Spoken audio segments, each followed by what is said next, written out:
আব্দুল্লাহ ইবনে উবাই মুনাফিকের সর্দার। তার টার্গেট ছিল মানুষদেরকে জাহান্নামে করা। তার টার্গেট ছিল আল্লাহ আল্লাহ রসুলের হুকুমের অবাধ্য হয়ে চলা। শুধু সে চলবে না, তার দলবল সবকে নিয়ে সে জাহান্নামের মুখে দৌড়াবে, একা জাহান্নামে যাবে না।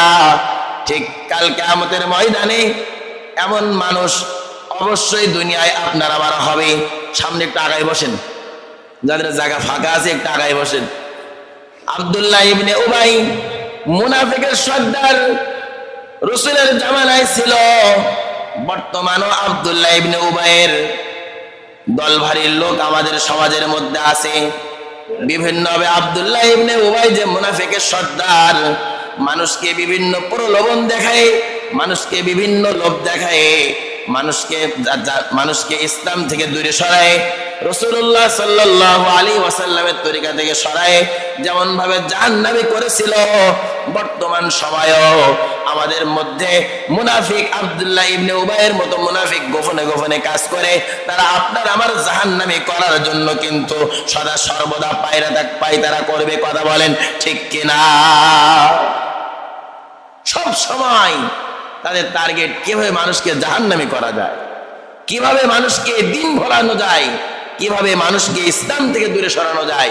এই চেষ্টা মেহনত সমাজের মধ্যে এক শ্রেণীর মানুষ তারা করতেছে, কিন্তু আমাদের সঙ্গে মিশেই তারা করতেছে, আমরা চিনতে পারতেছি না। এজন্য তাদের কথাই আমাদের উঠলে বসলে হবে না। আমাদের প্রতিটা ক্ষেত্রে আমাদের টার্গেট থাকবে হলো আল্লাহ আল্লাহ রসুলের হুকুম মোতাবেক চলা,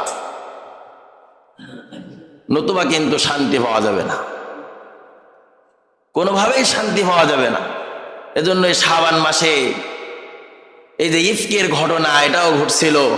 আর আল্লাহ তাআলা আয়েশা রাদিয়াল্লাহু তাআলা আনহাকে আয়াত অবতীর্ণ করে বলছিলেন যে আয়েশা রাদিয়াল্লাহু তাআলা আনহা পবিত্র, কোনো দোষী সাব্যস্ত আয়েশা রাদিয়াল্লাহু তাআলা আনহা না।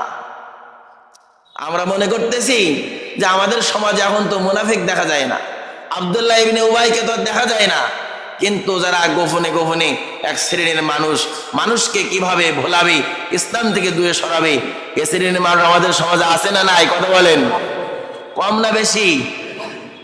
খারাপের ভাব বেশি হয়। দেখেন না, হালাল জিনিস অল্প হলেও সেটা সংখ্যায় বৃদ্ধি পেতে থাকে, আর হারাম জিনিস সংখ্যায় বেশি হলেও সেটা বৃদ্ধি পায় না। যেমন